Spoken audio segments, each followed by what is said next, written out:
Hello there, my friends. My name is Craig, and welcome to the Atheist Experiment.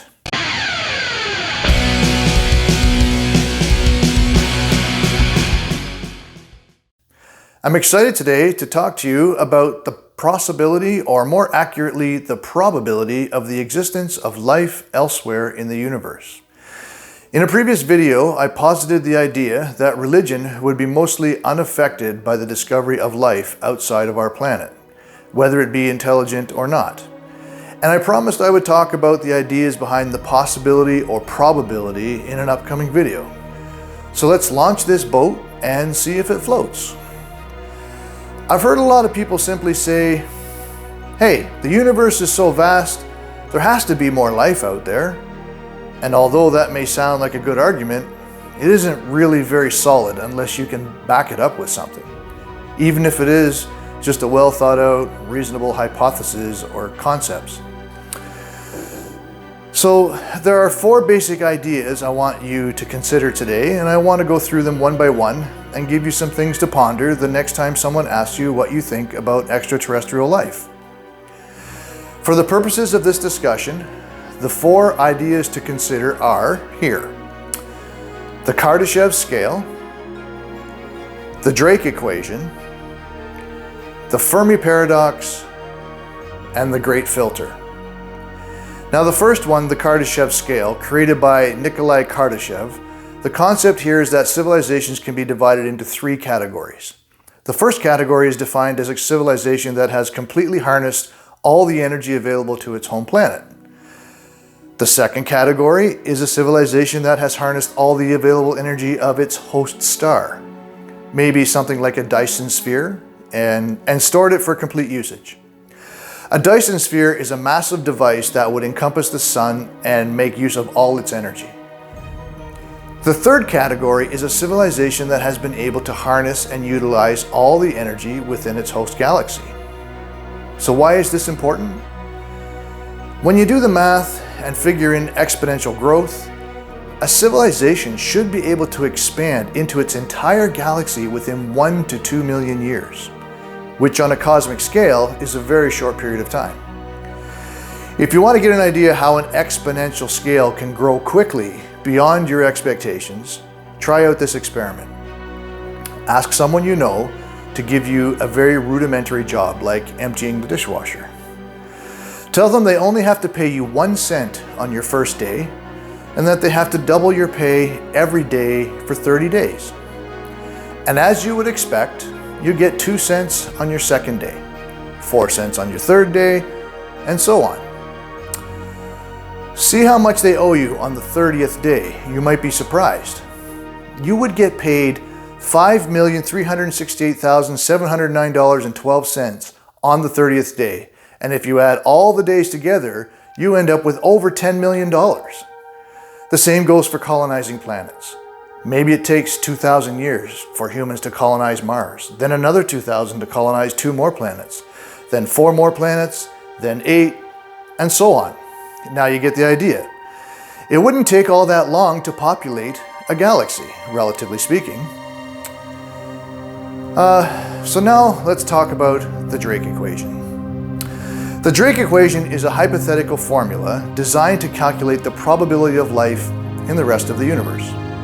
Each value in the equation gets more and more refined as we learn more about the universe. For example, one of the values is the number of planets that exist. When the Drake equation was first derived, we had no concept of how many planets existed outside of our solar system. Since then, we've been able to confirm that there are actually millions of planets orbiting most of all the other stars we see in our galaxy, the Milky Way. And since then, we have also discovered millions of other galaxies within the observable universe, all which we can assume but cannot prove also have millions of stars with planets in each one. So this is a value that gets more and more accurate as time goes by. An example of a value we are just making a reasonable guess at is the fraction of these that go on to develop life. So here's the equation. N equals R times Fp times Ne times Fl times Fi times Fc times L. Now, that sounds like a lot of gibberish, but I'll try and explain what each of these represent. So the N is the number of civilizations in our galaxy. R is the rate of star formation. Fp equals the fraction of those stars that have planets. Ne equals the number of planets that could support life. Fl equals the fraction of those planets that actually have life. Fi equals a fraction of those that have intelligent life. And Fc is a fraction of those that have technology communication. L equals the length of time they could communicate. Once all the values are filled into their respective positions in the equation, we get some answers. Conservatively speaking, with the level of knowledge we have now, the answer to the number of civilizations in our galaxy could still be 0. Some other estimates are around 320, and some are as high as 15 million. So what does the Drake equation tell us? Well, it really only tells us that we need to learn more about the planets in our galaxy, more about abiogenesis, and more about evolution. But it seems right now we are somewhere between 0 and 15 million. Now, the Fermi paradox. First expressed by Enrico Fermi while having lunch with some colleagues, they were discussing the high probability of there being extraterrestrial life, when he just blurted out, "So where is everybody?" What he meant was, if the probability is so high and we have so many stars in the universe, and we have at least one example of a planet developing life and exponential growth, should mean that the galaxy should be teeming with life, and all the evidence points to the idea. Then where is everybody? We should have made contact by now, or at least seen concrete evidence for life elsewhere. It really should be kinda easy. So this leads to the fourth thing to consider, the Great Filter. This is one possible solution to the Fermi paradox. It suggests that during the development of the universe, from abiogenesis to the third level of the Kardashev scale, there might be some barrier that makes detecting life very, very rare or even impossible. The problem is we don't know what the Great Filter might be, and we don't know if the Great Filter is ahead of us or behind us. But here are some possibilities. Maybe it's abiogenesis itself. Maybe the beginning of life is so exceedingly rare that we are the only example in the entire universe. If this is the Great Filter, then great. We have already passed that one and it's behind us. Another possibility is that every time life gets a start, it gets wiped out by some natural disaster, such as an asteroid impact or disease. 3, maybe intelligent life is the barrier. The dinosaurs existed for 65 million years and never developed a space program, as far as we know. And number 4, it's possible that technology itself is the barrier.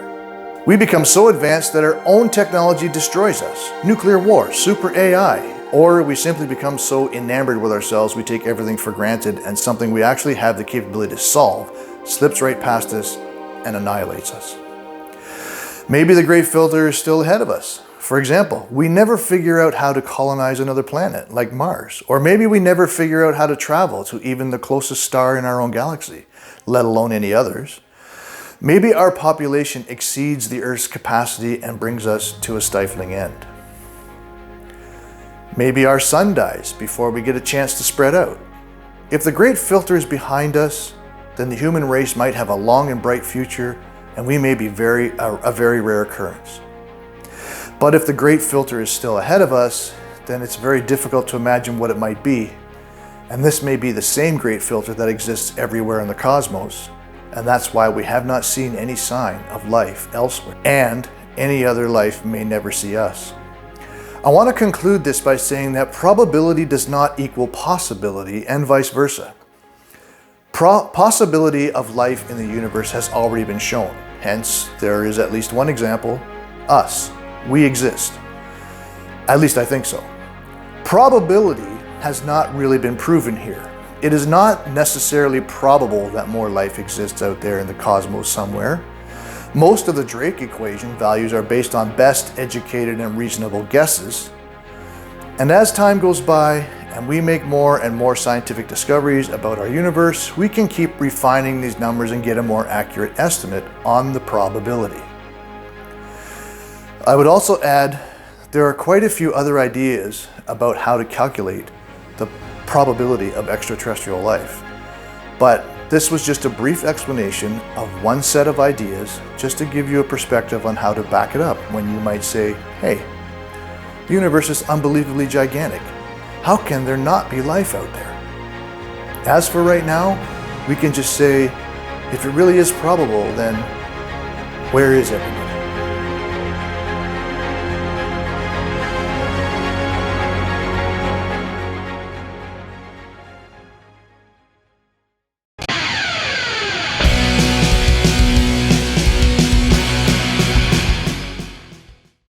Hey there, my friends. If you enjoy my videos and you would like to see more, subscribe. And don't forget to scroll down and hit the little bell so you can get notifications. I will be putting out a video every Sunday evening, and if you like it, hit the like button. And if you don't like it, hit the dislike button.